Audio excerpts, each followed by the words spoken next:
Gözəllik! Əziz dostlar, mənzərənin gözəlliyini görürsünüz. Qar, meşə, dağlar hamısı bir arada Bosna-Hersegovinada və gözəlim Azərbaycan və Türkiyə bayraqları. Əlimizdə bərabər xizək sürürük. Dostlar, sizlərə də tövsiyə edirəm, çox gözəl. Həm yer gözəldir, həm məkan gözəldir, həm də xizək sürməyin zövqü, adrenalini bir başqadır. Bərabər şəkildə sizlə o həyəcanı gəlin bərabər yaşayaq. Oba!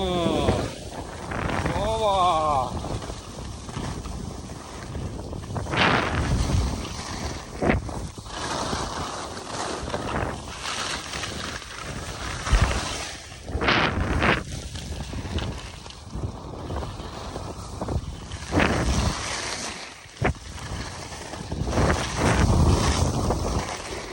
Güzellik!